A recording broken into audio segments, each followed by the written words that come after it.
कहाँ जाएगा भाग के? अब तो देव कहानी सुनानी पड़ेगी। मैं तो सुनाऊंगा ही, पहले आप सुनाइए ना। तो मैं तो सुना रहा था, तू क्यों भागे जा रहा है? मुझे मजा आ रहा। अब तू ही मजे लेते रहेगा, दर्शकों को ही मजे दिलाएगा। चलिए तो शुरू करते हैं। चलो। अंधियारे से बड़ा दीपक, दीपक से बड़ा चांद, चांद से बड़ा सूरज, सूरज से बड़ा जीवन, ते जीवन सबका सिरमौर। कहते हैं कि रेगिस्तान की बातें भी रेत की तरह महीन और बारीक होती है, तो भगवान सभी को उस गडरिये की तरह सहज मन और सहज बुद्धि दे। धूप और चांदी से सराबोर किन्हीं 60 टीलों के बीच एक विशेष टीला था, जहाँ पर सावन के नए चांद पर एक शानदार मेला लगता था।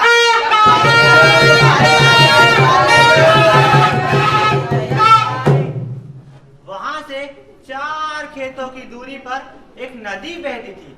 नदी का पाट काफी चौड़ा था। हल्की सी बरसात से भी एक बार तो नदी आती थी। उस विशेष टीले का ऐसा ही चमत्कार था। एक बार एक गडरिया अपनी भेड़ों को झुंड को चराता हुआ मेले के दौरान वहाँ पहुँचा।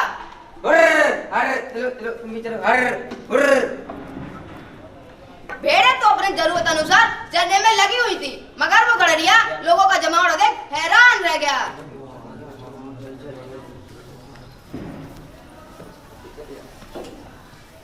सुना है उपदेशक पानी में कूदते तो आग लग जाती है। आग वाग नहीं लगती, जब उपदेशक पानी को छूता है ना, पानी ठंडा बर्फ बन जाता है। तूने देखा है क्या? नहीं, मैंने सुना है। अच्छा, भेड़ें सुनते भी है क्या? सुना है उपदेशक मुर्दे में जान फूंक देता है। हाँ हाँ फूकते ना, तू मर के देख ले। भेड़ों का झुंड तो समझ में आता है, मगर मनुष्यों को इस तरह झुंड बनाने की क्या जरूरत? जिज्ञासा के वशीभूत वो गडरिया टीले के पास जाकर खड़ा हुआ। टीले के पास कुछ ही दूरी में एक बूढ़ा उपदेशक लोगों को उपदेश दे रहा था। रफ्ता रफ्ता ये जिंदगी आगे बढ़ रही है। कई टीले तो कई पहाड़, कई नदियां तो कई झरने, कई जंगल तो कई उजाड़, कई समंदर तो कई रेगिस्तान। खुदा की खुदाई को कोई नहीं जानता। मैं जानता हूँ। खुदा की खुदाई तो यहाँ से 500 कदम ही दूर है। बेवजह हंसो मत। यदि मेरी बात झूठ हो तो दंड भरने के लिए मैं तैयार हूँ। अरे भाई साहब, बड़े बड़े ज्ञानी खुदाई खुदाई नहीं जानते, तुम्हारी औकात ही क्या है? तुम भेड़ चराने वाले जाहिल, इन गहरी बातों को क्या समझ पाओगे? तुम्हारी हिम्मत हो तो शर्त ला सकता हूँ। अरे शर्त लगाने लायक तुम्हारी हैसियत ही क्या है? अरे नंगा क्या धोएगा और क्या नहीं चिड़ेगा? क्यों भाई? दमड़ी की लाठी के भरोसे सर दर्द नहीं लगाई जाती। तुम्हें ये दमड़ी की लाठी से आती है? इसके मुद्दे पर मैं 1000 भेड़ों को मजे से चराता हूँ। यदि मैं शर्त हार गया तो इस लाठी के समय सारी भेड़ें भी तुम्हें सौंप दूंगा। लेकिन तुम सबके पास शर्त लाने के लिए है ही क्या? आजा आजा आजा आजा आजा आजा आजा आजा आजा आजा। ये 1000 मोहरों की थैली, यदि मैं सर हार गया तो इसमें से 100 मोहरें तुझे दे दूंगा, लेकिन तुझे खुदा की खुदाई दिखानी पड़ेगी। यह भी कोई छिपाने की बात है? सभी लोग जी भर के देख रहा। चलो मेरे साथ, मैं दिखाता हूँ खुदाई खुदाई।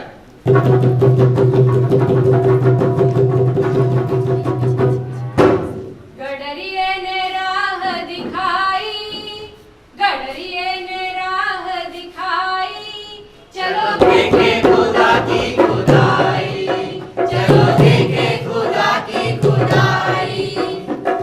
आगे गडरिया बीच उपदेशक, आगे गडरिया बीच उपदेशक, और पीछे भीड़ सारी आई, और पीछे भीड़ सारी आई।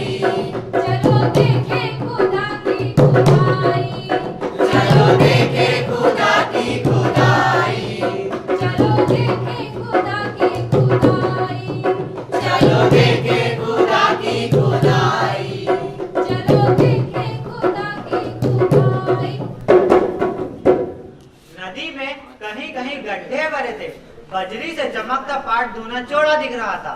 ऊंचे कगार पर खड़े होकर गडरिये ने नदी की तरफ लाठी बढ़ाते पूछा, ये नदी क्या तुम लोगों ने खुदवाई? नहीं तो। क्या किसी मालिक ने खुदवाई? नहीं भाई। मालिक क्या होगा जो ऐसी नदी खुदाए? तो फिर किसी राजा ने खुदाई होगी। अरे नहीं नहीं, क्यों फालतू बकवास करते हो? मालिक राजाओं के बूते की ये बात नहीं है। तो फिर किसी सेठ साहूकार ने खुदाई होगी। तौबा, पैसे का जो हर जगह नहीं चलता, क्यों बेकार दिमाग लड़ा रहा है? तो फिर बादशाह ने खुदाई होगी। ना रे ना, यहाँ तो बादशाह का भी जोर नहीं चलता। तो फिर आपके ख्याल से ये नदी खुदा ने खुदाई होगी? हाँ, यही तो है खुदा की खुदाई।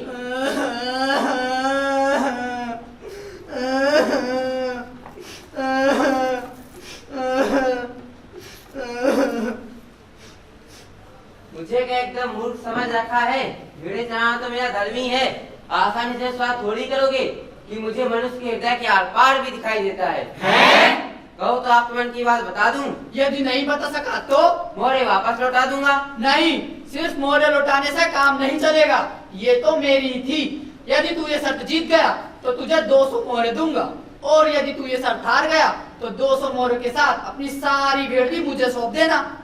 भेड़े हत्याने की ऐसी इच्छा है तो ले लेना, लेकिन ले चलाना उपदेश देने जितना आसान नहीं। एक दिन में ही तौबा कर जाओगे। तुझे इसे क्या लेना देना? चल बहाने मत बना, जो कहा है वो करके दिखा और शर्त जीत ले।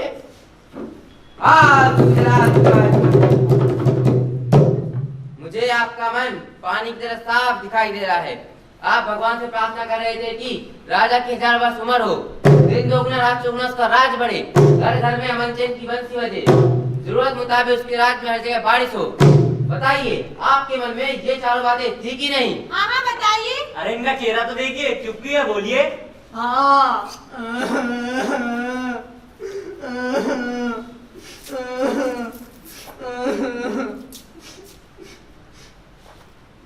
मेरे मुंह की ओर ये टुकुर टुकुर क्या देख रहे हो? मैं कोई कम करामती नहीं हूँ।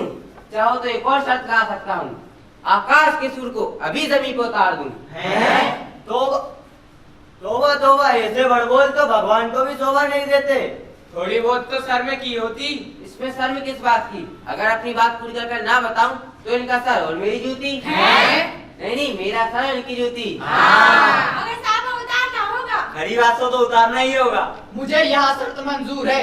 यदि तू सूरज को नीचे उतार कर नहीं बताएगा तो 300 मोहर के साथ अपनी सारी भेड़ी मुझे सौंप देना, और यदि तू ये शर्त जीत गया तो तुझे 300 मोहरे और गिन दूंगा।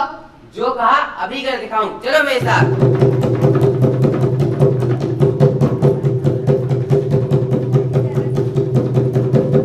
गडरिये का ये कहना हुआ कि सारी भीड़ गडरिये के साथ चलने लगी। उपदेशक के पास सबसे आगे थे।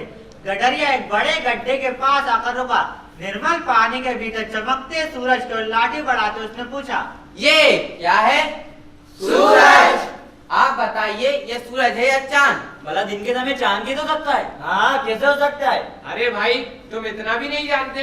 मैं तो भेड़ और कुदरत के अलावा कुछ नहीं जानता। यो सूरज और चांद को नीचे उतारना ठेठ बचपन में ही सीख लिया था। ये तो हर कोई जानता है, मैं भी जानता हूँ। तो फिर शर्त क्यों लगाई थी? अब हार जीत का फैसला आप ही लोग करिए, कौन हारा कौन जीता।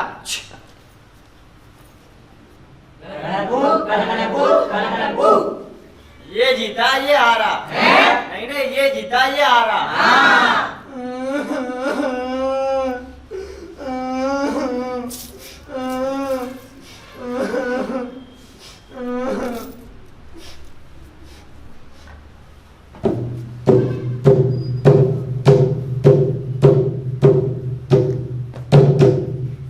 अभी तक तो मैंने तेरे कहे मुताबिक शर्त लगाई और मैं 3 बार हारा, जिसका मुझे कोई पछतावा नहीं है।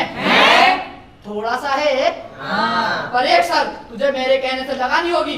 आप क्या सोचते हैं मैं आनाकानी करूंगा? जो शर्त कहे वही शर्त लाने के लिए तैयार हूँ, ये भी मन में मत रखना। मगर मेरे भाई, सोच विचार कर टेढ़ी से टेढ़ी शर्त आना, कम से कम एक बार तो जीतो। सूरज को जमीन पर उतारने वाले करामाती के लिए यह तो एकदम आसान मसला है। अगर तू ये शर्त जीत गया तो तुझे 400 मोहरे देकर ये थैली में झाड़ दूंगा। चल बता, इस धरती का केंद्र बिंदु कहाँ है? मैं तुम्हारे मन का भेद पहले ही समझ चुका था, इसीलिए धरती के बीचों बीच खड़ा हूँ। ये रहा धरती का केंद्र बिंदु।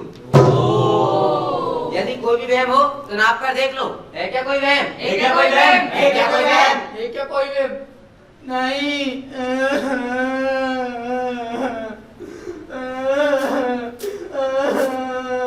बस रहने दो। ठेठ बचपन से ही दिल की आदत है। बातों ही बातों में मजाक कुछ ज्यादा ही खिंच गया। तुम्हारी हालत देखकर माफी मांगने की इच्छा हो रही है। ये मोहरे मेरे किसी काम की नहीं।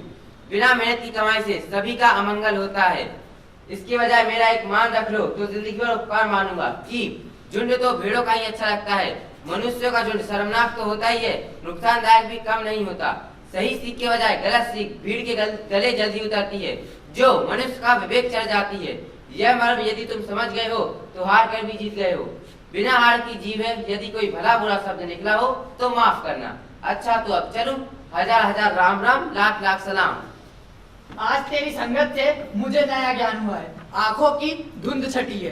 तुझे अपनी मर्जी से 100 मोहरे देना चाहता हूँ, मना मत करना। नहीं नहीं, आज नहीं फिर कभी। 6 महीने बाद बड़ी बिटिया का गोना है। उस वक्त मुंह से मांगकर 11 मोहरे ले जाऊंगा। न्योता भेजूंगा, याद रखिएगा।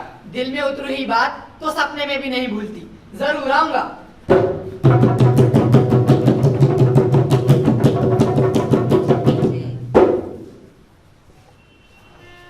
शिक्षा बुद्धि और तर्क से मिटते अगर मगर,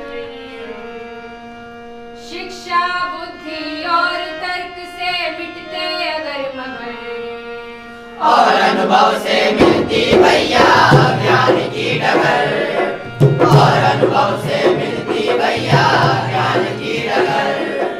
झूठे ज्ञान जताकर कोई बन जाता है ज्ञानी, झूठे ज्ञान जताकर कोई बन जाता है ज्ञानी। कौशल के आगे बहता पानी, बुद्धि तर्क कौशल के आगे फिर वो भरता पानी। मत जल गगरी मत छलको तुम करो न तुम नादानी, खेल खेल में ज्ञान बटोरो और बन जाओ ज्ञानी। खेल खेल में ज्ञान बटोरो और बन जाओ ज्ञानी।